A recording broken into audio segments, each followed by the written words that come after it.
Israel के बाप की जगह है वो। तो ये भारत पाकिस्तान के बाप की जगह थी। ले पाकिस्तान तो फिर आप इजराइल को कैसे बोल रहे हो? वो तो ले ही रहे, पीओके लेने पे आ गए। तुम्हारे क्या रिश्तेदार लेकर गया इजराइल मददगार है हमारा, क्यों नहीं देंगे? फिलिस्तीन तुम्हारा रिश्तेदार है, हमारा भाई है। काहे का भाई है? हमारा खून है, मुसलमान है वो। तो फिर पाकिस्तान भी होगा जो बम फेंक रहा था हमारे हिंदुओं पे। हाँ, इधर के मुसलमान से मतलब नहीं है जो बंटवारे के वक्त साथ का था, फिलिस्तीन में था। कहाँ हो रहा है? जुल्म तो हिंदुस्तान पे भी हुआ। किसने करा? घटनाएं हुई, पाकिस्तान ने करा। किसने कारगिल युद्ध किया था? किसने 62 का युद्ध किया? किसने 71 का किया? किसने पुलवामा का हमला किया? जिस इजराइल ने 71 की जंग में, 62 की जंग में हमारा साथ दिया हो ना, नमक हरामी हम तो कर नहीं सकते। और वो फिलिस्तीन क्या है, हमास क्या, हमें रद्दी भर मतलब नहीं है उससे। मेरी तरफ से तो आज का जाता है कल वो डूबे, हमें क्या लेना है? हमें भारत के मुसलमान से मतलब होना चाहिए, भारत के सिख से मतलब होना चाहिए, भारत के बौद्ध से मतलब होना चाहिए, भारत के हिंदू से मतलब होना चाहिए, भारत के जो राजा बना करके प्रधानमंत्री के रूप में बिठाया उनसे मतलब होना चाहिए। हमें अदर से कोई चीज़ें लेना देना नहीं है। और जो यहाँ पर आकर के हमास फिलिस्तीन का समर्थन करते हैं, जब हम राम मंदिर के लिए इतना पैसा जोड़ सकते हैं तो इनको वहाँ भेजने के लिए भी पैसा जोड़ते हैं। फ्लाइट पकड़ो, जाओ उधर, लड़ाई लड़ो इजराइल के खिलाफ। अच्छा, क्या लगता है कि सिर्फ यहाँ से ही बयानबाजी होगी या ये लोग वहाँ पे जाके समर्थन भी करेंगे जमीनी? सर, एक बिजली बम इनके घर के बाहर फट जाए ना, ये दुबक के अंदर घुस जाते हैं। ये जाएंगे इजराइल का मुकाबला करने के लिए। ये मूर्खता है। भारत का माहौल कैसे खराब करना है, इनकी वो सोच है कि भारत में यार 10 साल हो गए, आज तक कांग्रेस के पढ़े लिखे लीडर आ गए। जवाहरलाल नेहरू जी ने सत्ता संभाली, इंदिरा गांधी जी ने सत्ता संभाली, राजीव गांधी जी ने संभाली, नरसिम्हा राव जी ने संभाली, अपने मनमोहन सिंह जी ने संभाली। आज तक वाद नहीं खत्म कर पाए हर एक राज्य से। ये 10 साल के अंदर भैया ऐसा कौन सा कोहिनूर का हीरा वापसी आ गया भारत में जिसने हर राज्य से बम धमाके बंद कर दिए? वो कश्मीर का मुद्दा इतना सेंसिटिव मुद्दा था कि उसके बारे में बोलना भी पसंद नहीं करते थे। उसको सिर्फ 2 साल के अंदर, 1.5 साल के अंदर खत्म कर दिया। एक धारा 370 चेंज करके खून की नदियां बहाने की बातें होती थी, 1 इंच खून नहीं गुना। 1 लाख समथिंग करोड़ का टूरिज्म चला गया, चिनाब ब्रिज बन गया, वहां तिरंगा फाउंटेन के साथ गर्व से लहराया जा रहा है। कर्फ्यू लगने बंद हो गए। महबूबा मुफ्ती फारूक अब्दुल्ला जो वहां पर मुसलमानों को बलगलाते थे, लोकसभा चुनाव में उनको लात मार के वहीं की कश्मीर की आवाम ने भगा दिया। ये बदलता भारत है। मेरा एक सवाल है, कल किसी ने मुझसे पूछा कि मुस्लिमों का नाता फिलिस्तीन से कलमे का नाता है, ठीक है, इनका कलमा वहाँ से आया या जो भी कुछ उन्होंने बताया कि कलमे का नाता। वो पूछ रहे कि हिंदुओं का क्या नाता है इजराइल से, क्योंकि तमाम वो काम करता है जो मुस्लिम काम करते हैं, तो हिंदू उसको अपना क्यों मानते हैं? देखिए, हमारे में तो क्या है, आप एक किसी गरीब के घर भी चले जाएंगे ना, झुग्गी में भी, उसको भी अगर कोई अनाज दे करके गया होगा ना, तो वो शुक्रिया अदा भगवान का करेगा कि भगवान तूने किस रूप में आकर के मेरे घर में बच्चों का पेट भरने के लिए अनाज पहुंचा दिया। फिर उस बंदे का शुक्रिया अदा करेगा। वो एहसान फरामोश नहीं होगा, वो एहसान उसके खून के अंदर फरामोशी नहीं होगी। तो जिस इजराइल ने 62 और 71 की जंग में हमें लड़ाकू विमान दिए, नहीं तो ये तो कल को कहता है भैया पाकिस्तान ने ये ले लिया, उससे भी हमारा कलमा का नाता है। कसाब आके मार गया, उससे भी हमारा कलमा का नाता है। अफजल गुरु आके मार गया, उससे भी कलमा का नाता है। कश्मीर में कश्मीरी पंडितों को भगा दिया, उनसे भी हमारा कलमा का नाता है। भैया कलमा का नाता तुम्हारा और पिस हिंदू रहा है, पिस सीख रहा है, पिस बौद्ध रहा है। अफगानिस्तान का क्या हालत कर दिया? पाकिस्तान में कितने हिंदू, कितने सिख, बौद्ध थे, कितने रह गए? बांग्लादेश में कितने थे, कितने रह गए? तब तो तुमने नहीं कहा कि हमारा कलमा का नाता है वहां गलत हो रहा है, तब तो आवाज नहीं उठाई तुमने, तब उठाई। और छोड़िए, हमारा अभिनंदन फंस गया। सेना का जवान तो सबकी रक्षा के लिए होता है, वो तो किसी जाति धर्म का नहीं होता, वो तो पर्टिकुलर किसी पार्टी का नहीं होता, वो सबके लिए होता है। अभिनंदन का विमान फंस गया इनके कलमा वाले भाइयों के वहां पे। किसी एक ने आवाज उठाई कि प्लीज कलमा वाले भाइयों हमारा अभिनंदन छोड़ दो, प्लीज छोड़ दो। वो तो मोदी की ताकत ही ले आए, और वो मोदी की ताकत यहाँ पे नहीं बताया। वहां के असेंबली में खड़ा हुआ उनका मिनिस्टर बोल रहा था, हाथ कब कपा रहे हैं, माथे पे पसीना आ रहा है, अभिनंदन छोड़ दो। उसके बाद छोड़ो, कट्टर इस्लामी कतर के अंदर हमारे 8 सेना, वायुसेना के, वो फंस गए, उनको फांसी की सजा हो गई। किसी ने कहा भाई कलमा वाला भाई प्लीज हमारे सैनिक तो छोड़ दे, वो किसी जाति के नहीं है। किसी ने कहा तो फिर भैया फिलिस्तीन से हमारा क्या नाता है? भैया तू भारत का है, भारत की बात कर। 47 से हर एक मुस्लिम के आगे हाथ जोड़ के हिंदू कह रहा है, सनातनी कह रहा है गाय हमारी माता है, उसको प्लीज काट के खाना छोड़ दो, भाईचारा निभाओ। किसी एक ने आके पहल करी कि हाँ भाई हम भाईचारा निभाएंगे, हम काट के नहीं खाएंगे की? तो यहाँ भाईचारा तुम निभाओ ना। इजराइल गाय खाता है, इजराइल सब कुछ खाता है, अरे हमें इजराइल से क्या लेना? हमारा इजराइल से इतना नाता है कि उसने हमारी मदद करी थी और आज भी करता है। के समय वो खड़ा था, तो आज संकट के समय हिंदुस्तान खड़ा है, हम उसके साथ है बस। अच्छा ये बताइए, आज इजराइल ने ये धमकी दी है ईरान को कि जैसा बेरूत में किया, जैसा गाजा पट्टी में किया, हमास में किया, वही हाल ईरान का कर देंगे। करेगा वो, उसका रक्षा मंत्री बोल चुका है कि नक्शे से गायब, हाँ रक्षा मंत्री बोल चुका है कि अब ये नक्शे से गायब हो जाएगा। और हम तो कहते हैं होना चाहिए ना, आतंकवाद का खात्मा होना चाहिए। आतंकवाद किसका हितैषी होता है आप बताओ? आपको पता है ये भारत में ये क्यों चीजें उछलती हैं? आपने देखा है कोई भी मुद्दा होना चाहिए छोटा सा, मोदी के ऊपर उंगली उठाने का तोड़ से भीड़ आ जाती है। क्यों आती है? क्योंकि जो विपक्षी पार्टियां, उन्हें समझ नहीं आ रहा कि हमारी कुर्सी नहीं मिलेगी जब तक हम इसकी बदनामी नहीं करेंगे, इसके खिलाफ झूठ का एजेंडा नहीं चलाएंगे। क्योंकि जब लादेन घुसा अमेरिका की बिल्डिंग में, ओबामा ने घर में घुस के मारा था, क्या उसके विपक्ष ने सबूत मांगे थे? उसका विरोध किया था? नहीं जनता ने विरोध किया था कि क्यों मार दिया भैया? नहीं किया। अब इजराइल मार रहा है, वहां का विपक्ष सबूत मांग रहा है, वहां की जनता बोल रही है। लेकिन भारत के अंदर जब सर्जिकल स्ट्राइक होती है तो यहाँ के नेता सबूत मांगते हैं, यहाँ की जनता सबूत मांगती है और सड़कों के ऊपर उतर के सेना पे सवाल खड़े जाते हैं। ये है मेरा मतलब इतना निंदनीय भारत, डूबता भारत, कि ऐसे मूर्खों की वजह से, जहां एक तरफ सर्वोच्च सम्मान हमारा प्रधानमंत्री लेकर के आ रहा है, लेकिन ये मूर्ख लोग क्या कर रहे हैं? भारत की इज्जत मान को कहां ले जाकर जा रहे हैं? कि हमारा शौर्य, हमारी सेना जो सर्दी के अंदर भी खड़ी है, सियाचिन के अंदर, जो तपतपाती गर्मी में राजस्थान के अंदर खड़ी है, उससे तुम सबूत मांग रहे हो। तुम्हारी औकात क्या है? तुम्हारी औकात 2 कौड़ी से ऊपर नहीं है। ये भारत की जनता जा करके बटन दबाती है तो तुम्हारे को एक सिंहासन पे बैठने का राइट मिलता है। एक निगम पार्षद बनो, चाहे सरपंच बनो, चाहे एमएलए बनो, चाहे सांसद बनो, तुम्हारी औकात हमारी सेना से बढ़ के नहीं है। जिस दिन ये तुम्हारे पीछे खड़ी सेना ने अपना असली दाग दिखा दिया ना, जिस दिन वो आ गई पाकिस्तान वाले रूप में या बांग्लादेश वाले, ये तो हमारी सेना के खून में ही नहीं है ये गद्दारी। क्योंकि हमारी सेना जब घर से निकलती है ना, अपनी माँ को एक बात बोल के जाती है, माँ या तो तिरंगा लहरा के आऊंगा या तिरंगे में लिपट के आऊंगा। ये शौर्य होता है हमारी सेना का। ये क्या समझेंगे? इनकी क्या औकात है? ये सेना पे प्रश्न चिन्ह उठाते हैं, अग्निवीर पे प्रश्न चिन्ह उठाते हैं। अग्निवीर की तरह एक बार मेहनत करके तो देखो राहुल गांधी जी, 55 साल उम्र हो गई, कितनी बार आपने देश रक्षा के लिए, कितनी बार आपने सामाजिक सेवा के लिए आगे आए हो? आप बताओ। लेकिन हाँ, प्रधानमंत्री मोदी को आग कैसे मारनी है, इशारे कैसे करना है वो पता है, लेकिन सांसद लोकतंत्र के मंदिर में झूठ कैसे फैलाना है वो पता है। लेकिन फिर भी गलती आपको बताता हूँ, मुसलमानों की इतनी नहीं है जितना भटके हुए दोगले हिंदुओं की है। आज आप भारत के विपक्ष की बात कर रहे हैं और मैं आपसे एक सवाल ये पूछूंगा कि जब से ये 1 साल से वोट चल रहा है, 2023 का जो अक्टूबर था 7, उसमें हमास ने पहला अटैक किया था इजराइल के ऊपर, यानी कि आज पूरा 1 साल हो चुका है।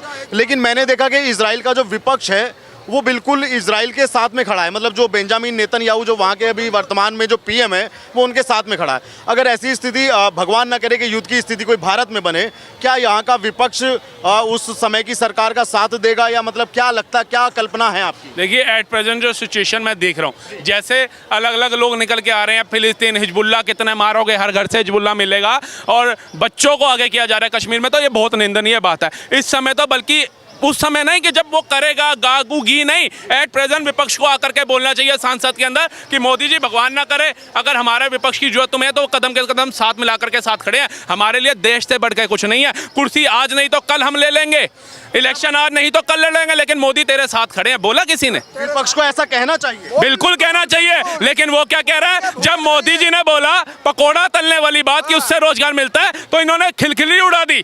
आज ये क्या कह रहे हैं? युवाओं को जलेबी बनाओ, फैक्ट्री लगवाऊंगा। मतलब आप जुआ जलेबी तलता अच्छा लगेगा, लेकिन पकोड़े का रोजगार करते हुए उसका अभिमान नीचे गिर रहा था। तो मूर्ख बनाना कोई विपक्ष से पूछे और भारत की जनता से पूछे, जो अपने मंदिरों को टूटता हुआ देख करके, अपने हिंदू भाइयों को मरता हुआ देख करके, अपने जितने भी आसपास की बहन बेटियां उनके बलात्कारों की रेशू बढ़ता हुआ देख करके, उसके बाद भी ऐसे लोगों को वोट देते हैं। क्या कहेंगे आज इजराइल के विपक्ष के बारे में? कुछ तारीफ करेंगे, क्या क्या कहना चाहेंगे? देखिए, विपक्ष ने अगर तारीफ करी करने योग्य काम किया होता मैं जरूर करता। राहुल गांधी जी, इजराइल के विपक्ष की बात कर रहा हूँ। इजराइल वो तो सल्यूट है भाई साहब। उससे भी तो पता मेरा देश रहेगा तो मैं इनके खिलाफ लड़ूंगा, तब मेरा परिवार रहेगा, उसके लिए तो मैं रो कमाने धमाने के लिए आऊंगा सत्ता में। जब मेरा देश ही खत्म हो जाएगा तो मैं किसके लिए लड़ूंगा? ये समझदारी उसके जो युवा हैं वो विदेशों में नौकरियां कर रहे थे, सब छोड़ करके आ गए इजराइल में, अपने सेना के साथ खड़े हो गए, अपने देश के साथ खड़े हो गए। यहाँ पर अभी दिल्ली में खड़े हैं, किसी से पूछ लो, मैं गर्लफ्रेंड के साथ डेट पे हूँ, कोई डोमिनोज में मिलेगा, कोई पिज्जा हट में मिलेगा, कोई आपको पार्कों में मिलेगा, कोई पिक्चर हॉल में मिलेगा। देश के साथ कौन है? आज ये गौरीशंकर मंदिर है, सावन आता है, यहाँ पे कतार लग जाती है सैकड़ों मीटर की, ठीक है। भगवान न करे जब इसी मंदिर को आ जाती है बात, या भारत के किसी मंदिर को आती है, वो हिंदू कहाँ चला जाता है? झंडे वाला मंदिर आज जाकर के देखो, नवरात्रे चल रहे हैं, कदम रखने की जगह नहीं है, कदम रखने की। जब उसका गेट तोड़ा जा रहा था तब वो हिंदू कहाँ थे? आज एक झांसी की रानी की मूर्ति लगनी है तो हजारों मुसलमान सड़कों के ऊपर है कि हमारी ईदगाह के यहाँ पे झांसी की रानी नहीं लगने देंगे, जबकि वो किसी के भगवान की मूर्ति नहीं लग रही, किसी धर्म की नहीं लग रही, वो वीरांगना की लग रही है जो मुगलों से लड़ी थी। और जिसमें तो मुसलमान का बच्चा, हिंदू का, सिख का, बौद्ध का सबने पढ़ा होगा कि बुंदेले हरबेलों के मुंह से हमने सुनी कहानी थी, खूब लड़ी मर्दानी वह तो झांसी वाली रानी थी। देखो आज हो रहा है, लेकिन तुम्हारे मंदिर तोड़ दिए जाते हैं, हिंदुओं के नरसंहार हो जाते हैं, तुम चुप बैठे हो। तुम्हें पिज्जा खाने से मतलब है, तुम्हें मॉल में घूमने से मतलब है, तो हिंदुओं को कितना तुम जगाओगे? हिंदू सोया है वो सोता है आज कमाओ, शाम को खाओ और रात को सो जाओ, बस। राहुल भाई, उनके बारे में क्या कहना चाहेंगे जो भारत में रह के हमास जैसे संगठन का साथ दे या किसी ऐसे व्यक्ति की जो हानिकारक हो उसकी मौत पर शोक मनाए, मातम मनाए, उसके लिए कैंडल मार्च करे, उसके लिए पैदल मार्च करे? देखिए, एक चीज होनी चाहिए, एक कानून ये भी बनना चाहिए जो हमारे देश के अंदर रह करके विदेश का गुणगान करेगा, आतंकवादी देशों, आतंकवादी गतिविधियों का जो उनका सम्मान करेगा, उनका साथ देगा, देशद्रोह का मुकदमा लगा करके अंदर डाल देना चाहिए। तो सरकार इसमें असफल क्यों है? 10 साल से मोदी जी की सरकार है, बनाना चाहिए था ऐसा कोई काम। कह रहा हूँ ना, अब आवाजें उठने लगी तो अब करना चाहिए। हर एक चीज का ना एक समय होता है। जैसा देखिए कि हमने सुबह उठ के ही जॉब पे जाना है, रात को आधी रात को उठ के नहीं जाएंगे, हर चीज़ का समय है। इसीलिए मोदी सरकार को अब उचित समय है, वो जब से आई है ना, उसने जो जो बिल पास कर दिए वो कोई आसान नहीं था। ये धारा 370 हटाना, कहते हैं 370 बड़ा आसान लगता है बोलने में, लेकिन उसको हटाने में कितना बड़ा जोखिम था, कितने विदेश के अंदर जो हमारे कंट्री के बहरूपिये बैठे हैं ना, उनको जवाब देना था, चाहे यूएनओ क्यों ना हो। लेकिन पहले सबसे संबंध बनाए गए, उसके बाद महबूबा मुफ्ती के घर में घुसा गया, देखा गया कहाँ से ये पत्थरबाज आते हैं, कहाँ से तिरंगा जलाने वाले आते हैं, सारी जाँच ली। उसके बाद महबूबा मुफ्ती को लात मारा गया और हमारे को उसका परिणाम ये निकला कि पत्थरबाज गायब दिखे, सेना को कहते हैं हेलमेट उछालने वाले गायब दिखे, तिरंगा जलाने वाले वहाँ थे नहीं, कर्फ्यू लगना बंद हो गया। उसका जीता जाता उदाहरण था राहुल गांधी और प्रियंका गांधी, वहाँ बर्फ से खेल के आए और लद्दाख में बाइक राइडिंग करके आए, लेकिन जब से पैदा हुए हैं आज तक नहीं गए कश्मीर में। ये है बदलता भारत। मोदी जी का शुक्रिया अदा करो कि तुम्हारे को भारत में ही स्विट्जरलैंड के दर्शन करा दिए, नहीं तो भैया तुम तो जा सकते थे, भारत की आवाम इतने योग्य नहीं थी, वो स्विट्जरलैंड पेरिस चली जाती। तो मोदी जी का शुक्रिया अदा करना चाहिए, लेकिन वो ये करेंगे नहीं। ये भारत में विदेशों में जाके भारत की जो है वो तारीफ नहीं करेंगे, उसकी निंदा करके आते हैं। भारत माता कौन है? भारत में लोकतंत्र खत्म हो गया, भारत में जनता को बोलने की आज़ादी नहीं है। अरे मतलब अगर तुम्हारा बच्चा नालायक हो गया तो बाहर जा करके उसकी बुराई करोगे? राहुल गांधी, तुम्हारा पूरा विपक्ष नालायक है तो उसकी तारीफ करो, यहाँ पे बाहर जाके बुराई मत करो। मोदी क्या काम कर रहा है वो तुम्हें विदेशों में जाके बताने की आवश्यकता नहीं है, वो उसके गले में डल रहे सर्वोच्च सम्मान बता रहे हैं। वो ऑस्ट्रेलिया का प्राइम मिनिस्टर जब बोल रहा है ना मोदी इज अ बॉस, तो वो बता रहा है, वो लुनिया का पैर छू रहा है वो बता रहा है। तुम मत बताओ, तुम ये बताओ कि तुमने भारत के लिए क्या करना है वो बताओ। जलेबी बनवाओगे अब युवाओं से? ये रोजगार कह रहे हो, युवा बेरोजगार है, जलेबी बनाएगा फैक्ट्री में। अब मेरे को ये भी बता दो राहुल गांधी जी, वो जलेबी जो है वो लीटर में मिलेगी या मीटर में मिलेगी या किलो में? बता दो। किलो में तो उनको पता ही नहीं होगा ना, नहीं तो बता देते। वो आटा लीटर में दे सकते हैं तो किलो में कहाँ उनको याद होगा, ऑक्सफोर्ड से पढ़े हुए हैं। तो भारत की जनता को समझना चाहिए, जहाँ उनका देश विकास कर रहा है वहाँ जाओ। ये आटा आज नहीं तो कल सस्ता हो जाएगा, टमाटर आज नहीं तो कल सस्ता होगा। पहले भी 100 150 रुपए किलो प्याज गया है, तो वही प्याज 20-30 रुपए किलो भी आया है। लेकिन उसके चक्कर में ये नहीं है किसी मूर्ख को गद्दी पे बिठा दोगे। लेकिन जैसा विपक्ष भूमिका निभा रहा है इस वक्त इजराइल में, ऐसा यहाँ पे भी होना चाहिए। बिल्कुल होना चाहिए, क्यों नहीं होना, क्यों नहीं? ये बदलता भारत है सर। अगर आप बदलोगे नहीं तो दुनिया आपको बदल देगी। आपको याद है अगर हम अपने पिताजी के कार्यकाल में जाएं तो टाइटन और सोनाटा की घड़ियां बहुत बिकती थी। मतलब बंदे की शादी हो रही है तो वो दहेज में भी टाइटन की घड़ी लेता था। आज आईफोन की घड़ी पहन रहा है, आज नॉइस की वॉच पहन रहा है, स्मार्ट वॉच पहन रहा है ना। क्यों? अगर उस समय टाइटन और सोनाटा अपने आप को बदल लेता और इम्प्रूवमेंट कर देता अपने में, तो आज वो जिंदा होता। नोकिया का फोन चलता था बटन वाला, आज वो दिखता है, वो दिखता है। उसने अपने आप को बदला नहीं, उसके जगह पे आ गए आज ये स्मार्टफोन, आईफोन आ गए, वीवो आ गया, ये सब आ गए ना। तो बदलना समय की नीति है, बदलना चाहिए। अगर नहीं बदलते तो पाकिस्तान जो है ना, वो हमारे गदर वो बॉर्डर पिक्चर आई थी, वो सच्चाई पे थी ना, घुस गया था ना अंदर कि भैया इनके तो 120 सैनिक ही हैं, आज हमला करता हूँ, टैंक ले जाता हूँ। वो 120 सैनिक इनके बाप निकले थे, जा करके देखा था ना। बस यही सिखाना है हमने। बाबूजी एक मिनट, आपके पास भी होंगे, बहुत देर से खड़े हैं, क्या कहना चाहेंगे जो अभी वॉर चल रहा है इजराइल के और ईरान के बीच में, जो वॉर चल रहा है, जंग चल रही है पूरे 1 साल से, आज पूरा 1 साल हो गया उसको। 1 साल हो गया भैया। ये पूरे दुनिया के अंदर आतंकवादी जो फैला हुआ है ना, आतंक फैला हुआ है। हमें भारत को भी इजराइल से सीखना चाहिए। क्या बात कर रहे हैं? इजराइल से सीखना चाहिए। ये पत्थरबाज जो हैं, ये गोलीबाज, पत्थरबाज, बॉर्डर पे सर काटने वाले, जो सोनिया कहती थी आप गोली मत चलाना, वो सर काट के ले जाते थे और फुटबॉल बना के खेलते थे, समझे। कोई जल्लूस निकलता है उस पर पत्थरबाजी करते हैं, सेना पे पत्थरबाजी करते हैं, पुलिस पे पत्थरबाजी करते हैं, पब्लिक जनता देखती रहती है, समर्थन नहीं करती उनका, समझे।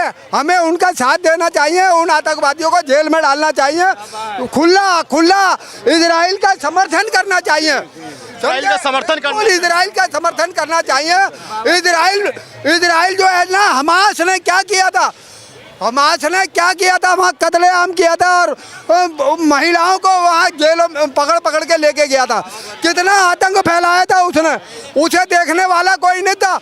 उसने जो किया उसका जवाब दिया है इजराइल ने, और जो जवाब इजराइल ने दिया है वही जवाब भारत को भी देना चाहिए, भारत को भी उसी रूप में इजराइल से सीखना चाहिए, समझे। कुछ लोग कह रहे हैं कि इजराइल ने तो ईरान को बोल भी दिया कि तूने जो दी वो तो एक खरोश थी, अब मैं जो दूंगा वो घाव देखना, तेरा बदलना तो मालूम था, अब मैं बदलूंगा और नक्शे से अपने आप को गायब देखना। ये इजराइल है आज का। क्या लगता है कि नक्शे से खत्म कर देगा इजराइल ईरान को? बिल्कुल नक्शे से खत्म कर देगा, एक एक आतंकवादी को चुन चुन के मारेगा, वो छोड़ने वाला नहीं है। जो उसने करा उसका समर्थन करना चाहिए, समर्थन करना चाहिए उसका। लेकिन कुछ लोग ये कह रहे हैं कि इजराइल तो सारे वो काम करता है, गलत काम करता इसके है। अंदर पूरी दुनिया के अंदर आतंक फैला हुआ है, ये पूरी दुनिया में आतंक फैला हुआ है, और वही हाल भारत में ये करना चाहते हैं ये, समझे। जो ये क्या नाम है, कांग्रेस के टाइम में सर काट के ले जाते थे, मैंने आपको बताया ना, ये हर पूरी देश के अंदर इंदिरा ने 10 करोड़ बांग्लादेशियों को भारत में क्यों बुलाया था, इंदिरा गांधी ने 10 करोड़ बांग्लादेशियों को भारत में क्यों बुलाया था, हमारे ऊपर टैक्स, देश की जनता के ऊपर टैक्स क्यों लगाया था, क्यों खून नहीं छोड़ा था उनका इंदिरा गांधी ने, उसका जवाब क्यों नहीं लेती। फखरुद्दीन अली अहमद की मौत का पोस्टमार्टम की रिपोर्ट क्यों नहीं मांगती जनता। फखरुद्दीन अली अहमद की मौत कैसे हुई, उसकी पोस्टमार्टम की रिपोर्ट क्यों नहीं मांगती जनता कांग्रेस से। और डॉक्टर जहांगीर बाबा जो वर्ल्ड के अंदर माना हुआ वैज्ञानिक था, उसकी मौत की पोस्टमार्टम की क्यों रिपोर्ट नहीं लेती, समझे। जिसने एक ऐसा गोला बनाया था मामूली सा, उसने क्या नाम है, 9 इंची पैटर्न टैंक 9 इंची चादर का, वो खील और बताशे की तरह उड़ा के फेंक दिया था, और बिल क्लिंटन की तो हवा निकल गई थी। कहने लगा हिंदुस्तान में ऐसा कौन सा वैज्ञानिक पैदा हो गया, समझे। उसकी मौत कैसे हुई। ठीक है, ये तो आपने कांग्रेस की बात मुझे बताई, मुझे ये बताओ इजराइल का साथ भारत को क्यों देना चाहिए? क्योंकि वो आतंक का खात्मा कर रहा है, इसलिए आतंक का खात्मा करने वाले का साथ देना चाहिए। अगर वो भारत खात्मा करता होता तो ये पत्थरबाज पैदा नहीं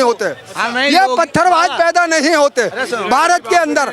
ये सन 47 से कांग्रेस पार्टी ने इनको पाला है, इन आतंकियों को पाकिस्तान की मदद कर करके पाला है, कांग्रेस ने पाला। हाँ, कांग्रेस ने पाला है जी। आपको शुभ नाम है आपका?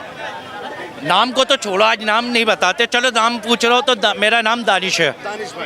यूवी का भाई देखो, बोलने की मैं यहाँ पे हो रही है इजराइल की बात, और कोई ऐसी बात नहीं हो रही। अरे सब प्यार से बात करेंगे जब मैं हूँ यहाँ पे यार। अच्छा, मेरा सवाल ये कि आज पूरा 1 साल हो चुका हमास ने जब हमला किया था, तो आज 7 अक्टूबर 2024 है, और 7 अक्टूबर 2023 को हमले की शुरुआत की थी हमास की तरफ से, यानी कि आज साल भर हो चुका। तो क्या कहना चाहेंगे इस 1 साल में कितना नुकसान मानते हैं, कौन सही है कौन गलत है, क्या मानते? देखो मेरे भाई, मेरी बात सुनो जी।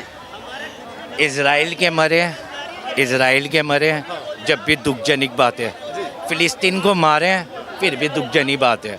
कि दोनों देश आपस में बैठ के बात करें। हमारे इतने मुल्क हैं, कितने मुल्क हैं, ये सारे इनका समझौता क्यों नहीं करवाते? समझौता कराना चाहिए, समझौता करवाते, खत्म, तुम भी चैन थे। अच्छा, इजराइल देखो, इजराइल जो है ना, ये अलग ही दिमाग है इसका, ये पूरी दुनिया पे राज करना चाहता है। ये समझियो कि हमारा समर्थन है, ये किसको है। अब वो भाई साहब कह रहे हैं कि हमारा इजराइल से काम है, तो भाई जब बॉर्डर बंद है तो कैसे काम होगा? कारोबार जब ही तो होगा जब तुम्हारे बॉर्डर सही होंगे। आप तो अभी तो बंद हुए हैं तो भाई बंद क्यों हुए? लाखों करोड़ों रुपए का नुकसान हो रहा है, क्यों हो रहा है? एक लड़ाई की वजह से तो हो रहा है। आप लड़ाई का सॉर्ट आउट करो। अच्छा दानिश भाई, आपने जो कहा कि देश को उसका समझौता कराना चाहिए, क्या हमास ने आक्रमण करने से पहले किसी देश से पूछा था? तो भाई ये तो इजराइल वालों ने भी करा है।